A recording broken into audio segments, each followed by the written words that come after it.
It's time to get educated on the craziness impacting K-12 classrooms and college campuses around the world. This is the Dr. Duke Show.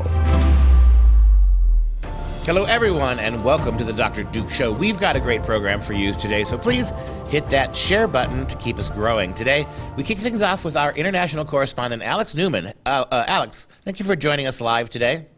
Hi, it's wonderful to be with you. Thank you so much, Duke. Good segment we do, and I'm proud of it. And we have a very important story today to tell. One of the absolute giants of educational reform has passed away. If you know anything about school reform, you have heard the name Charlotte Iserbyt. She is just a titan, and she's one of the great pioneers here, and she passed away a few weeks ago. So give us, you knew her personally, you've worked with her. Start by giving us an overview of her career, and how did she break on the public scene? Yeah, thank you, Duke. And Charlotte was truly a giant in the field of education.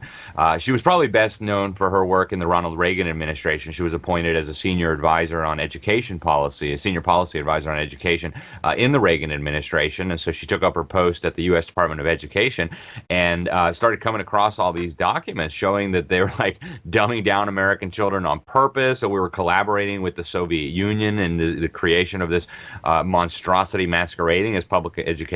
And so she started leaking these documents. She leaked a lot of them to Human Events and some other publications, and it caused quite a scandal. You know, people were highly alarmed by what they were seeing. So she did the right thing. Obviously, she didn't last long in that position since she was leaking all the documents, but she came out of there, wrote a couple of books, including The Deliberate Dumbing Down of America. Worked with some of the other giants in the movement, Sam Blumenfeld, and of course John Taylor Gatto, who just passed recently. So we're losing a lot of the previous generation, Duke, and I think it's going to fall to people like you to carry on the torch. But, you know, Charlotte was 91 when she passed. She had a very long career. She served in the U.S. State Department. She was posted in South Korea, South Africa, and Belgium. Her husband, Jan Iserbyt, was actually a Belgian. And, you know, she did so much. She started different nonprofit groups. She actually served on a local school board for a time. And I think one of her biggest contributions was her help in exposing one of the notorious secret societies, the Skull and Bones Society. Very, very elite. They bring in 15 new members each year. For perspective, George H.W. Bush, George W. Bush, John Kerry, William Buckley. These are the type of people who were members. And when her dad and her grandpa passed away, she ended up passing all those documents to the historian from Stanford, Anthony Sutton. He wrote some books about it. So she truly made an enormous impact in American politics, especially in the field of education. And she really is going to be missed. I considered her a friend, a wonderful, wonderful, kind-hearted lady. And it's a great loss for our country. I consider her an American hero. So let me ask you, for those who aren't as familiar with her backstory as we are, if you had to sum up in a sentence or two, or even a couple of sentences, what would you say her fundamental attitude about education was? We know what she fought, but what did she believe in? What were the things that she wanted to see more of? What were her plans if she were given authority? How would she go about fixing things? Well, she really believed in the traditional view of education. She thought children should learn how to read, and they should learn how to read properly. She believed in local control of education. In fact, she was horrified even by this notion of spending tax dollars on so-called charter schools and things like this, where you have an unelected board collecting money from the community, where the community has absolutely no say over what's happening there. So she was opposed to all those things, but she really did believe in the traditional view of education, that the point of education is to form the morals and the character, and also to teach you how to think, to give you the tools to be able to educate yourself. And you know, she saw what was happening and tried to sound the alarm and tried to get us back to some semblance of legitimate education. But unfortunately, the forces arrayed against her and really against people who value actual education were just too strong. Right, and yet she fought to the very end. Up until the end of her life, she was lucid as could possibly be. Give us a little overview. The very last time you saw her, what was it like to be in her presence? Yeah, it was amazing, dude. She actually had a stroke before the last time I went up to go visit her at her home in Maine, and yet she was still sharp as a tack. You know, she was still her same old self. Just a wonderful, kind lady. We did a wonderful interview. She actually was told people many times. In fact, she sent out on email a few times, "Hey, this is one of the best interviews I ever did in my whole life. You need to watch it." So we did a great interview with her. It was like 45 minutes long. I encourage people to take a look. She kind of goes through her life, but right up to the end, you're right, Duke. She was, you know, it wouldn't surprise me to find out that she was firing off an email or putting up a blog post as she was taking her last breath. She cared that much about our children, about our country, and she really dedicated her life to this and was working on it right up until the end. Charlotte Iserbyt, rest in peace, unless we have a lot more of you coming down the road. And I think, Alex, you're absolutely in the mold of Charlotte. If we don't get more and more of that, then the education system is going to go the wrong way, and it'll never come back. So hopefully the spirit of Charlotte lives on. I know it does in you. Thank you so much for this report today. With all the censorship taking place on social media platforms, we've made it easy to keep up with your favorite content. Simply download the Freedom Project Media app in your app store. Get access to 18 new videos a week, plus thousands of archived shows, lecture series, and educational animations. Download the Freedom Project Media app on your Apple TV, Roku, tablet, or phone, and make sure you allow for notifications to keep you informed.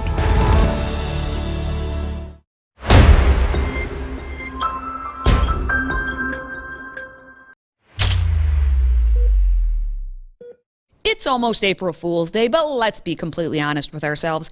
Every day feels like it's April Fool's, and it feels like you're a fool getting slapped in the face, except we aren't Chris Rock, and yes, we will talk about that debacle later. That was just a quick hit for you. Instead, we are starting with what's on the other hand, the real foolery. I love it. How do you say in Ukrainian, "Люди, all those beautiful eyes"? Твои глаза очень красивые. Спасибо. Thank you very much. Your father or your mother? Who had the eyes? The mama or the papa? The mama. Mother's eyes. You owe mama very big. You owe mama. Oh, we're so big. Ми вам допоможемо відновити свою країну, і кожне місто, і кожне село. It would be comforting if it wasn't so creepy, because that's the way Joe does. Which brings us to today's question. How big a fool is our president, and how big a fool are we, the people, for allowing all of this to continue? Let me know your thoughts in the comments, and if you could share this video, you'll appease your mama and prove that she did, in fact, not raise a fool. We have a serious matter with Joe. Not this time for all of his touching, but because of what's coming out of his mouth. White House staff spent the weekend having to circle back, and then circle back, and then circle back. That fool named Joe messed up not once, not twice, but 3 times while on his adventure to Europe, with this gaffe being the worst. For God's sake, this man cannot remain in power. Shortly after the speech, a White House official sought to walk that back, saying the president's point was that Putin cannot be allowed to exercise power over his neighbors or the region. He was not discussing Putin's power in Russia or regime change. And while the White House tried to walk back all of the comments, Biden said, forget that noise. Or he just plain forgot. Either way, he doubled down on the Putin response when he got back to the States and had a press conference. Number one, I'm not walking anything back. The fact of the matter is I was expressing the moral outrage I felt toward the way Putin is dealing in the actions of this man. Just brutality of it. Half the children in Ukraine. I just come from being with those families.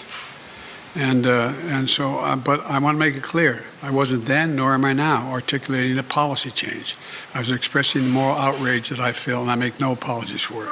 You may be wondering what Joe is actually, looking at while he was speaking. Don't worry, his handlers gave him simple, very clearly scripted answers on a nice little note card that Joe still managed to go off script from. Is it any wonder that no one is confident in his ability to navigate Ukraine and Russia? by a fairly large 71 to 28% margin. Americans say they do not have a lot of confidence in President Biden's ability to respond to this war. 57% say we are already at war with Russia or will be within a year, a very pessimistic view. And is it any wonder that Biden's latest approval rating is the lowest it's been? No. No is the answer. Overall, President Biden's job approval stands at just 40%, with 55% disapproving. This is his worst showing yet in our poll since he became president.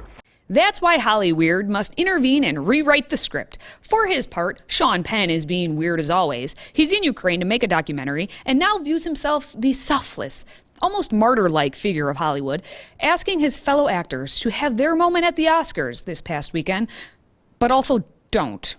I would encourage everyone involved to know that though it may be their moment, and I understand that, to celebrate their films, it is so much more importantly their moment to shine and to protest and to boycott that Academy Awards. And I myself, if it comes back to it, when I return, I will smelt mine in public. I supremely hope he's not using Oscar as a euphemism for his genitals, because real consequences come from smelting. I love gold so much that I even lost my genitalia in an unfortunate smelting accident. Hence the name Gold Member. No one even knew it was Oscars night until Oscar de la Hoya turned up in beta form as Will Smith. Once a kid from West Philadelphia, he got in one little slap and his wife got scared. And now it's time for the slap you've all been waiting for. Oh, wow! Wow! Will Smith just smacked the out of me. I'm not going into the details of the joke that led to the slap because it wasn't a solid punch, like an Oscar de la Hoya or really a Muhammad Ali would have given. Well, now that's awkward. But you must remember that Will Smith is an actor, and he is supposedly the best actor, so it is possible that we have a Spaceball situation here. No, Vesper, don't! Ah! No. Fool you! Who knows? It's possible, probable, that Chris Rock and Will Smith staged the whole thing, and all of the actors in the room were in on it. It's a game to them. Everybody laughed and clapped, cause it was awesome! The way that you just got slapped! Slap yourself silly with Slap It! The happy hitting game from Aldrin. No kids were actually slapped in the making of this commercial. Kids, slapping someone is a dangerous activity and should not be done. And maybe that's what happened. Or maybe Smith has some mental and emotional issues about his wife and their relationship, because that's clearly broken and he is a cuckold. But I don't care for the minutia. I really don't care about the drama that is Hollyweird, and you shouldn't either. It's a cesspool, and cesspools are to be avoided. Unfortunately, we are all living in a cesspool. And all of those elites in the room should be concerned because Biden put forth a $5.8 trillion budget, which includes more taxing of the rich. And so the smelting of the Oscar may actually prove to be a smart move for Sean Penn. Now, for the rest of us, we need to watch for the right hook or hand slap, but also know what's happening with the left, because that's really what we should focus on. Everyone cares about the Will Smith nonsense, and no one cares about this $5.8 trillion budget. As Joe says, his daddy used to say, My dad had an expression. He said, don't tell me what you value. Show me your budget. I'll tell you what you value. Don't tell me what you value. Show me your budget, and I'll tell you what you value. Well, the budget I'm releasing today sends a clear message to the American people that what we value. First, fiscal responsibility. $5.8 trillion. There's nothing fiscally responsible about that. Nothing. But hey, at least some of it is going to help the military stay the best. And by best, he means the military that is ordered to just leave millions of women and children behind in a country to be raped and pillaged because, well, Joe's in office. And he means a military that just changed its physical requirements, lowering them, of course, as Sergeant Major of the Army Michael Grinston, the service's top enlisted leader, explained, I'm really proud we're moving forward. We're there. We're doing it. They are indeed doing it. They are showing their focus is being woke as possible. Their definition of being the best military is being the wokest, not that which protects all, but just those who pontificate the leftist narrative, which circles back to Hollyweird and their priding of themselves. This is how they kicked off their little self-infatuation at the Oscars. The three unfunny hosts said, "We're going to have a great night tonight. And for you people in Florida, we're going to have a gay night." And then they robotically said, "Gay, gay, gay." I'd show you the clip, but I respect you too much to show such cringe. And their reference, obviously, to the Parental Rights and Education Act as the Don't Say Gay bill is wholly false because, number one, it never says the word gay, and number two, it means 5 through 8-year-olds. 5 through 8-year-olds will not be talking about sexuality of any kind, since it's, developmentally inappropriate. Maybe that means they'll actually learn to read now. Probably not. Meanwhile, the third person in line for the presidency cannot read. Nancy Pelosi is simply outraged. She's outraged about the whole thing. This cruel legislation sends a harmful message to our children, and she's so glad that students leave their schools to protest. Quite frankly, those students are better off not being in public schools. But I digress. We need to celebrate Nancy, who turned 82 on March 26th. It makes perfect sense that Nancy celebrates her birthday within 1 week of April Fool's, since she is an ultimate fool. So Nancy's now 82. And to celebrate, her husband gave her a big old scoop of Haagen-Dazs to go with the $2.2 million of stock in Tesla that he just bought. Yep, that did happen. Right hand? Look at what the left hand is doing. Who are the real fools? I think we all need to look in a mirror, and while we're doing that, remember to be grateful and give those 3 precious F's: faith, family, and friends. Then share this video so you are not a fool. Until next time, stay healthy, America. Today's show is sponsored by our friends at MyPillow. Save up to 66% on all items at MyPillow.com when you use the code Dr. Duke. That's DRDUKE. Support this show by supporting a great American company.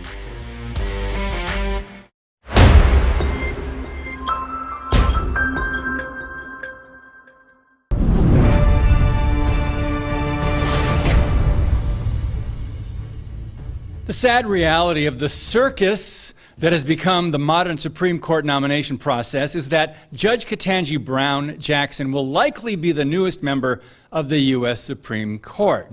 The warped, woke Democrats sure have lowered the bar. Managing editor of Inside Sources, Michael Graham, writes this, quote, "The problem isn't that Supreme Court nominee Ketanji Brown Jackson isn't smart enough to answer the what is a woman question. The problem is that in the current progressive-dominated Democrat Party, she's not allowed to." Now, if you're a Bible-believing Christian, you understand what we're dealing with, right? These are demonic agendas and ideologies that are unprecedented for this country, though they are quite common in world history. Now, truth is, Jesus is Lord, the Word made flesh, the Messiah, and soon returning King of Kings, who once said that all authority in heaven and on earth was given to him. In the Gospel of Matthew, Jesus said this, "The one who is not with me is against me, and the one who does not gather with me scatters."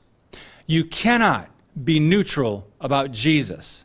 Now, if a person denies or rejects the fact God sent Jesus in the flesh to give his life as a ransom for many, that person is not of God. It says that in 1 John chapter 4. And since faith in Jesus Christ is the foundation of the biblical worldview, we can now know those who do not believe or follow his teachings. What teachings? The Bible has so much to say about human sexuality, consequences of sin and the approval of evil, the value of every single human life, including those in mothers' wombs, proper views on money, pride, greed, and envy, and protecting the most vulnerable among us, and about showing favoritism, and much more. Now, there is also, according to Scripture, only one race, human. Now, Joe Biden's Supreme Court nominee is a proponent of critical race theory, though she has denied as much. Brown Jackson has been a Board of Trustees member at Georgetown Day School since 2019 and a member of that community for about a decade. According to Breitbart News, Brown Jackson is involved in an anti-racist agreement that all parents of children at Georgetown Day School must sign for enrollment. During her confirmation hearings, Senator Ted Cruz exposed her alleged ignorance about racial division being promoted on her watch. He admitted his confusion about her answer because he pulled out a stack of books by radical authors and presented the evidence during one of these sessions. Watch this. When you just testified a minute ago that you didn't know if critical race theory was taught in K through 12, I will confess I find that statement a little hard to reconcile with the public record, because if you look at the Georgetown Day School's curriculum, it is filled and overflowing with critical race theory. That among the books that are either assigned or recommended, they include Critical Race Theory, an introduction. They include The End of Policing, an advocacy for abolishing police. They include How to Be an Anti-Racist by Ibram Kendi. They include literally stacks and stacks of books, and I'll tell you two of the ones that were most stunning.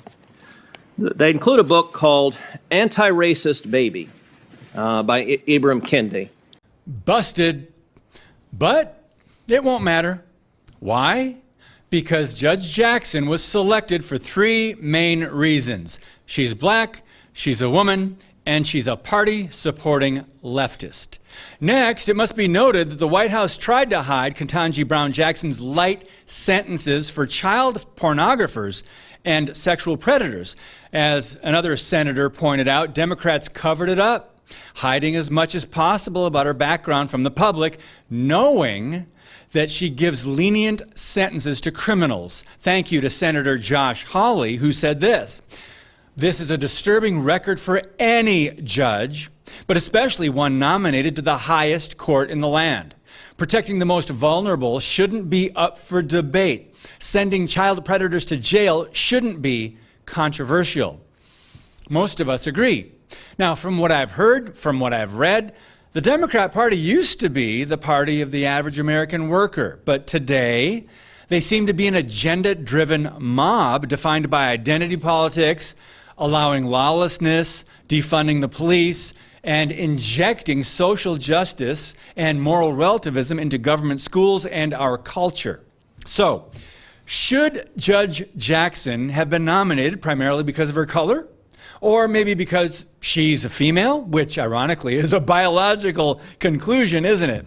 Well, a recent poll reveals that only 23% of Americans agreed with Joe Biden when he pledged allegiance to racism and sexism and promised to exclude all candidates for the Supreme Court except black women.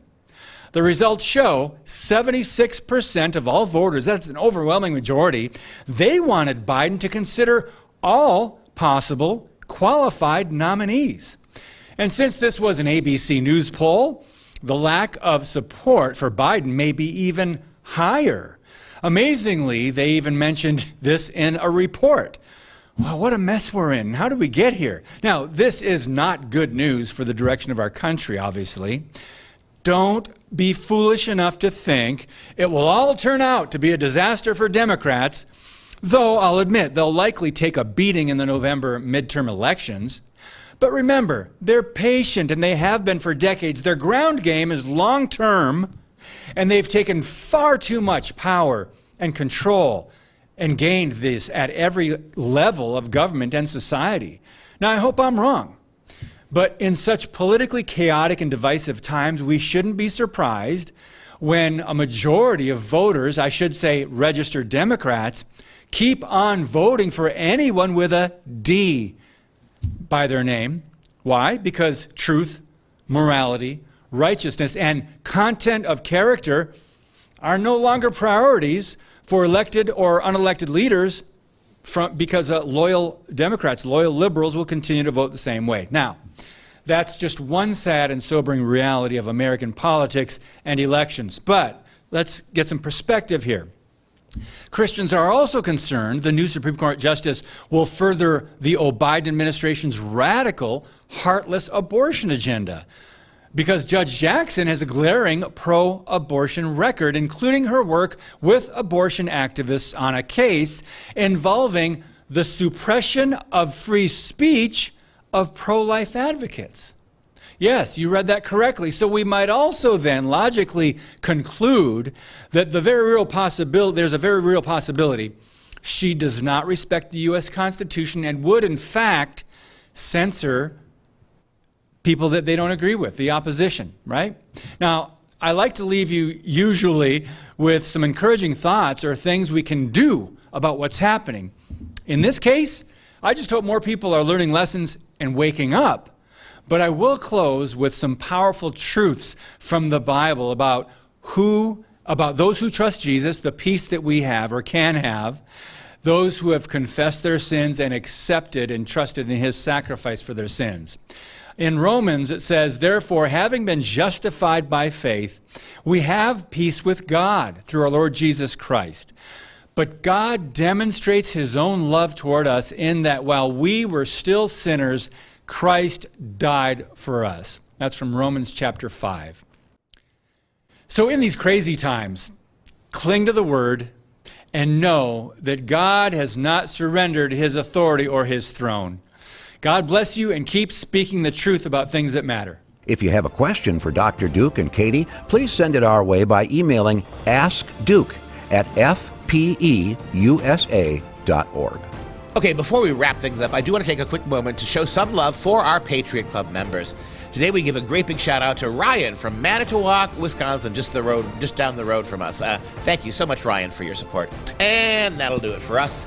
I'm Dr. Duke. Until next time, stay educated, my friends.